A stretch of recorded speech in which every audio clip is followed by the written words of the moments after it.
And then recently, 50 addressed, there was a rumor that he got robbed at your birthday party. That shit was bullshit, man. I don't even know where these stories come from. I don't know either. We had a wonderful night. Yeah. Trey Songz came through.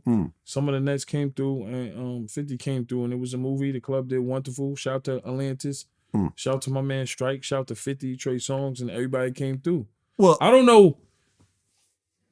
I felt like that was weird because the club was popping, so I don't know if it was another club that was mad or a club owner, or I don't know.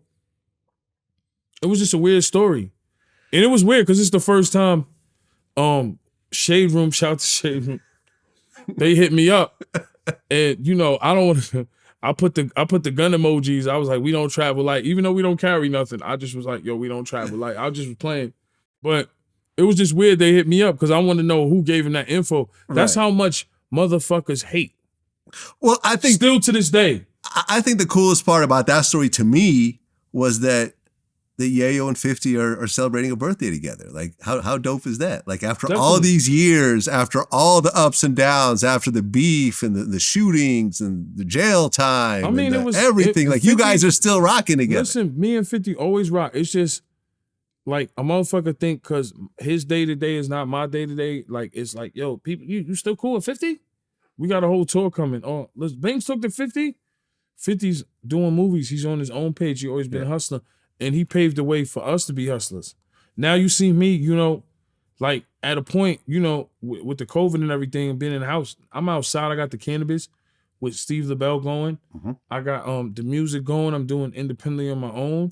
Well, let me just stop you for a second. Yeah. Is there a reason, considering the success of that first album, was there a reason why there was no official second album? There's been mixtapes and everything. I got advanced by Interscope for the second album, but everything was going on with like Jimmy Iovine. It was just like a whole bunch of shit with Interscope at that point. You know right, because you got dropped from Interscope, what, 2009, or you left? I mean, it was just something, it was just a whole bunch of difficulties. But they advanced me for the album. I got a nice check. Right. It was probably like over $250,000. So right. But the album never came out, unfortunately. Definitely. So ultimately, that's not a win for you to have an advance. That was a win because I made over $250,000. So right. But you could have made more if it was a hit album. I'm from the street. Listen, it was a win for me. Okay, fair enough. I made over $250,000 for an album that didn't come out.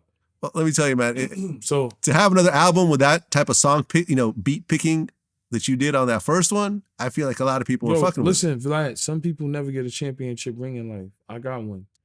That's how it feels, just with a gold album just dropping one album.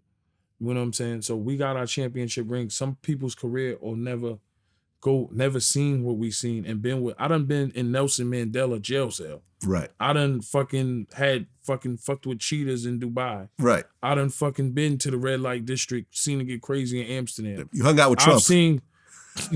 I knew Trump before he was a president. It was Drug Dealer Wednesdays. So it's like I experienced shit. I've been in the parties with fucking Jim Carrey and Wesley Snipes, feeling like I'm in the movie The Kardashians. That right there, tomorrow's not promised. That's enough in life for me. The money can go, the bitches can go and all that, but the experience, like to be in Nelson Mandela cell, niggas from my hood that never got to do shit.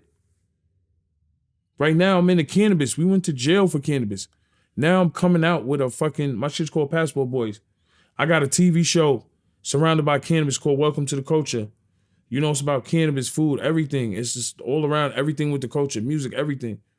Like, I'm expanding other brands, learning from 50 and learning from Dre and Jimmy Iovine and just learning. You know what I'm saying? And it's like, I'm just happy, bro. I'm at a point where I'm not mad at anybody. I'm glad I survived. Yeah. All the shootouts, the beef. I'm happy to just be here.